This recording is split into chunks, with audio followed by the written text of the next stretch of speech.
Is everybody having fun today? We got beautiful weather. Beautiful weather. This is really good. Especially for the people in wool. It's been really nice. Yeah. I see a couple of familiar faces from the Confederate side. I'm glad y'all made it over here today. I'm very pleased to introduce Battery M of the 2nd United States Artillery. A couple of things before we get started. Please don't go past the sturdy barricade right here. That's been erected at great expense.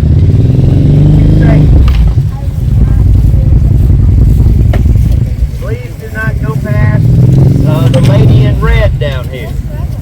Lady in red. About all I remember of that song. Yeah. Who was that? Who was it? Who sang that? Not Desi Arnaz.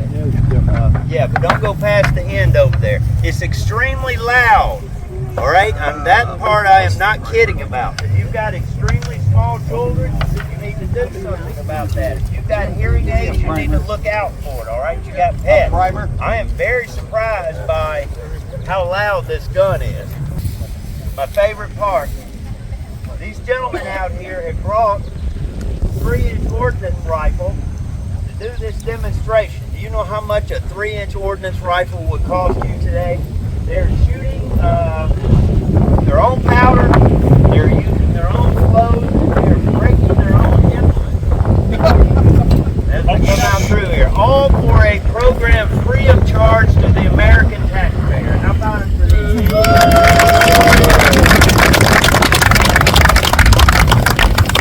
Good afternoon.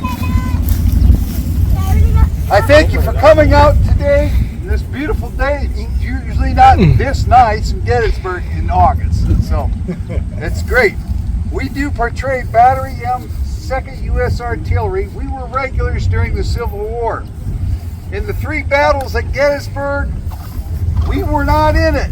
We were over on the other side of US 15 at East Cavalry Field because a few days prior, Battery M was engaged at the Battle of Hanover. It was kind of a skirmish, and we were in recovery from that, but we were just over here to do something. Well, lo and behold, we had 3 days of battle here, and it ended after the 3rd day, thank God. So anyway, you'll notice that artillery, our uniforms here, are trimmed in what color? Red. Red. Red is the color of artillery. That's true in today's Army. Infantry was blue, and cavalry was a yellow gold. And that's still true in today's Army. So, you know, some things still carry on as tradition. And I was an artillerist in the regular Army as a younger man. And it was amazing how much I learned from this reenacting that we still use in some parts of artillery today in our regular Army. It was interesting. So anyway, I want to introduce you to our gun crew. Number one, first we'll start with our gunner, Corporal Ron. He's in charge of the cannon. Number one is Private Engine, and he has the sponge rammer, and that's his main tool. Number 2 is Private Pappy, and he has what we call the worm, and it's used to extract things from the gun tube. Number 3 is Private Fish. He's in charge of the vent hole and the safety of the gun operation, and he also helps control the vent hole with this one thumb glove, and he also helps aim the gun. Number 4, well, he's the man that y'all desire to do someday, is to fire the gun. Number 5, back here on the limber, he transports the ammunition from the gun limber to the gunner to number 2 to load the gun. Number 6 and 7, they're on the what we call the box, or the limber box. And what they're going to do is prepare ammunition as it is called for. Either making time fuses or different kinds of projectiles. And then we have number 8 through 13 guys like Private Ted here, and they would be in charge of all these horses and stuff. Yep, that's all part of it. The old bag, the shovel, the whole bit. So anyway, but there was a lot of people who worked the gun. So anyway, with that, we're going to go ahead and just do an in-action fire. Then we're going to talk to you after that about more things about the artillery. And then once we're done, we'll fire that gun again. Okay? Battery! Counter infantry fire! Move! Counter infantry fire! Counter infantry fire!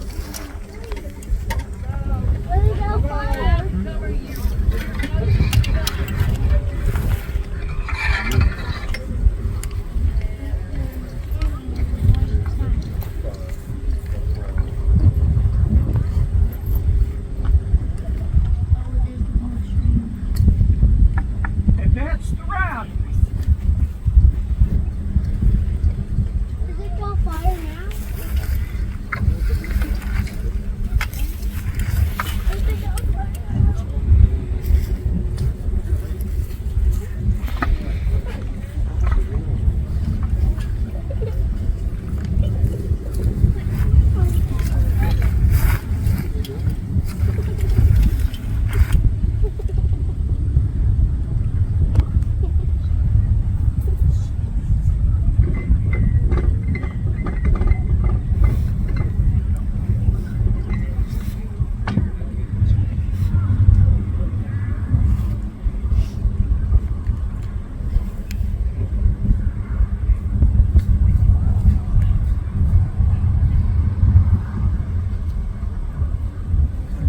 Ready!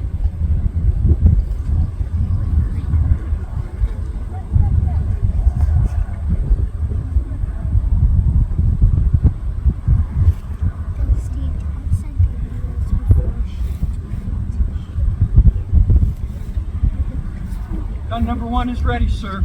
Acknowledged. Proceed. Gun number 1, prepare to fire! Fire!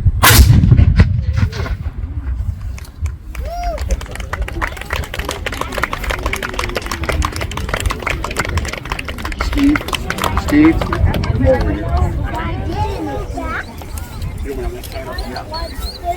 Folks, that is the sound of field artillery. So, just to give you an idea, is that this gun, these guns, this 3-inch ordnance gun, were built in Phoenixville, Pennsylvania, in around 1855. The bore of the gun is 3 inches. It's made out of wrought iron. The tube length is 73 inches. The weight of the tube is about 900 pounds. And the gun tube in the carriage is about 2,200 pounds. It has a very effective range at 2,000 yards, and it's very accurate at 1,000. If you took a look at these barns that are around here, we could accurately fire a round into the window. They're that accurate. So anyway, now during the Civil War, they could fire 2 to 3 rounds a minute out of these things. Now that really worked our gun crews pretty hard. In today's reenacting, we'll probably only do one every couple minutes or something like that. So during the Civil War, about 1,000 of these guns were ordered by our government and produced by the North for the North, and 41% of Meade's army was comprised of this particular gun. There were 3 major guns that were used: the ordnance gun, the Parrott, which looks like it has a band around its breech, and then those green-looking guns that are out here, those are called Napoleons. They're made of brass and bronze, and they oxidize. That's why they turn green.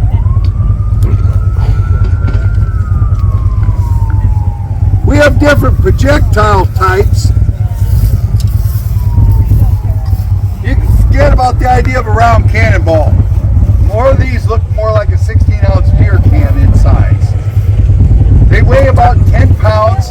This particular round on the front has a nose plug in it, and which you would stick, and that's for a time fuse, and they would be like a paper mache thing, and it had a propellant in the middle of it, and it had graduation marks on it. So we had charts to tell us we wanted to fly so many thousand yards, and we cut the fuse accordingly. And when the projectile left the gun tube, the flame of the explosion lit the fuse. None of this stuff where you light a cannonball and throw it down the tube like you saw in Pink Panther or something, you know. So, also on the back of this projectile, there's a cup. And what happens when the explosion occurs in the cannon, it expands that cup into the rifling of the gun, thus giving it a spin. Now, most of you guys have thrown a football, right? So how do you throw a football? Poorly. Spiral, that's right. Same thing. It spirals and keeps its proper trajectory. And I kind of think that the football players learned it from artillery. So, anyway. This round has a point detonating fuse on it. It's designed when it hits something hard, on impact, it will explode. Okay, grab another one. This particular projectile was used for breaking concrete or brick barriers, or like the toilet house over there, break through the wall. If you go over to this, you see this barn down here over the horizon, the Trossel farm? If you go by there, in the gable of that barn is a big hole. It was created by one of these back in the Civil War. Lastly, another one. In Pickett's charge, how did Pickett lose all of his infantry division?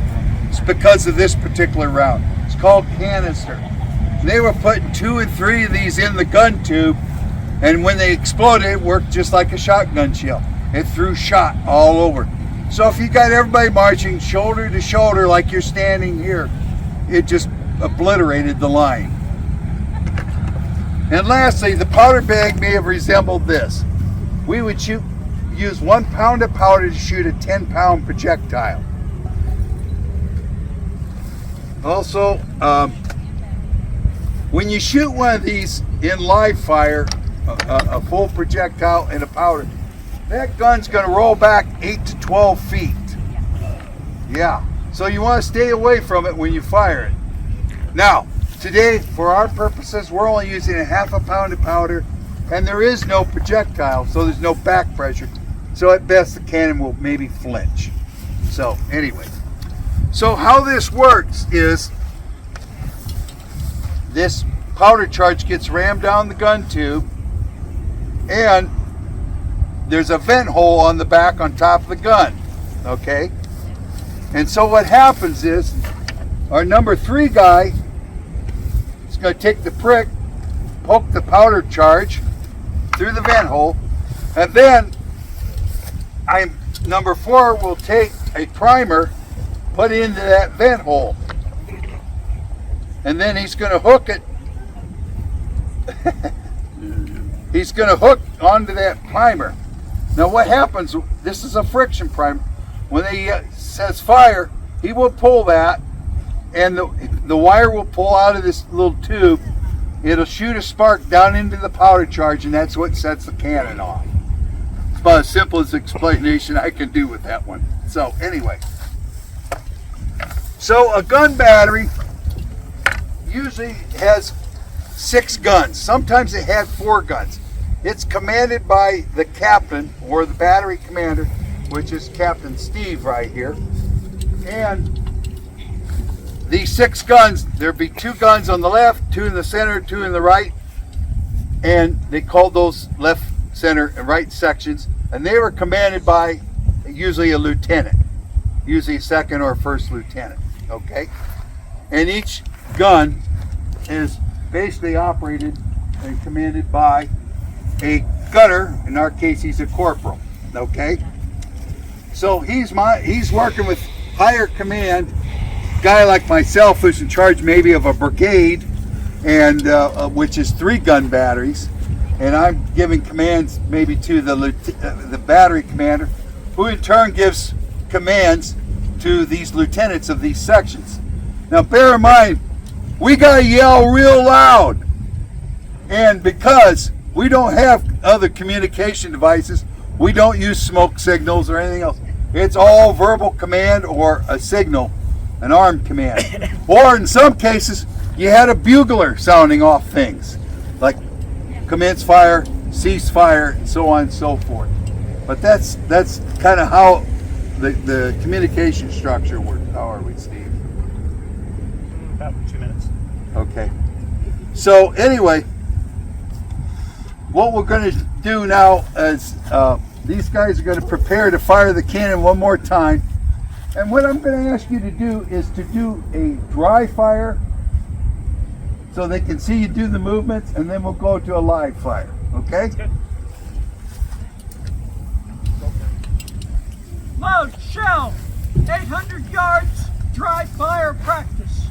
Shell, 800 yards. So you're going to see these different steps occur. The gunners called for the fire mission. They're preparing the ammunition. Number 1 is search the piece, making sure there's nothing in there. Number 5 is with the gunner, he's inspecting the round. Now the round goes up to number 2. Number 2 is going to load the gun. First he puts in the powder charge and rams it down, and then he would put down the projectile and ram it down.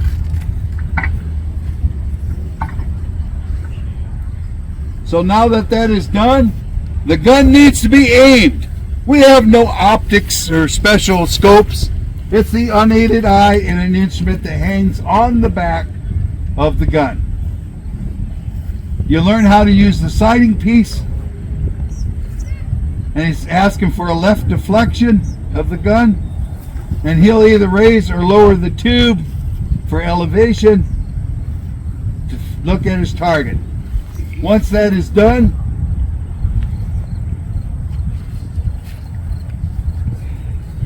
number 3 and 4 step in to arm the gun. Now this is a dry run, this is not a fire. So at that point, gun is loaded, the friction primer is in, the powder bag has been pumped, and now the command for fire. Gun number 1, prepare to fire. Fire. Boom! Okay. Questions?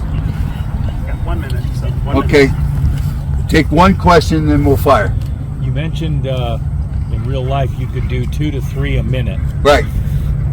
Is the barrel ever hot enough that when he puts the powder in, it would discharge it?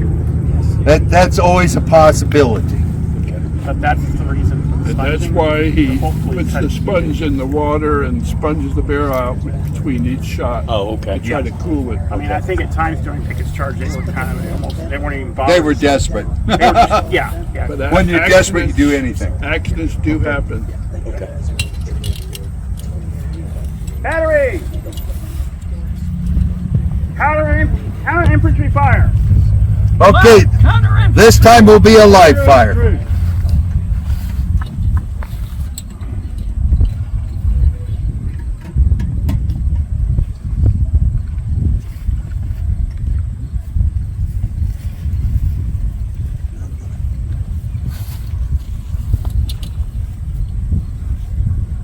Advance the round.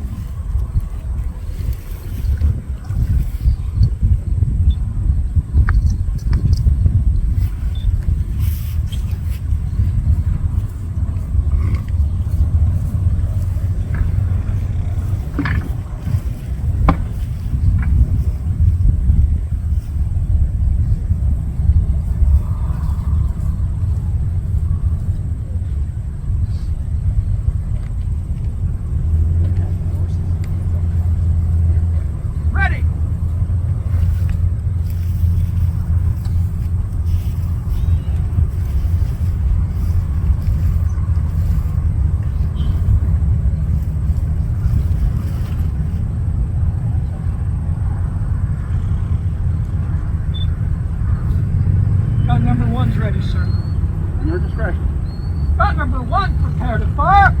Fire! So there you have it.